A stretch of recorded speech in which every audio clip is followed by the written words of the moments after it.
Another example of using this thing I call a unique skill set, I used at ISU.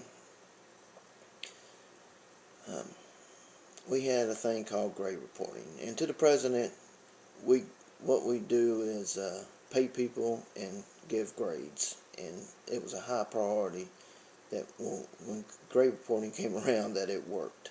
And we did this 3 times a year, and that's the one day when I would be there quite a bit of hours, many hours.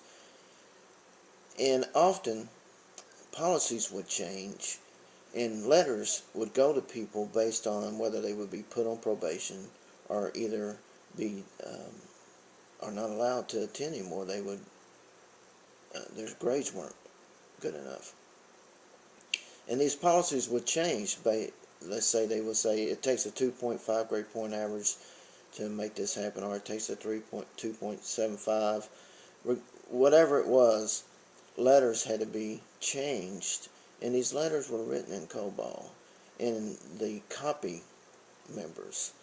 And you're a tedious task to get this alignment set up to where it looked good as a letter once it was printed out.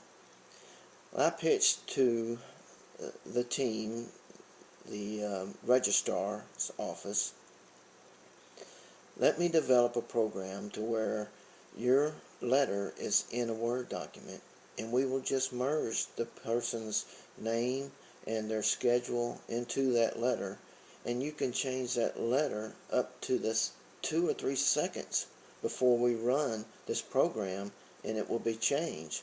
Rather than and this often happened. The policies would change a day or two before we needed to get thousands of letters out, and we would have to go in there in this COBOL and work on changing these letters. It would be so easy, and they would have access to the letter on a server and could make the changes and say, Hal, I just saved it, and I can run the program, and the changes would immediately be affected. They turned me down. I could not believe. They said no, they didn't think that was a good idea. Needless to say, in my spare time, I wrote it anyway. And finally, at a meeting when we were having grade reporting, I just showed them what we could do. I showed them the letter, that they could edit it, and then right there and then in that room, we ran it, and the changes showed up. Needless to say, they liked it, and it was developed, put into production, and it's still being used today. Now they can have a change in a letter, and they can make the change 10 minutes before we need to produce them, and it's effective.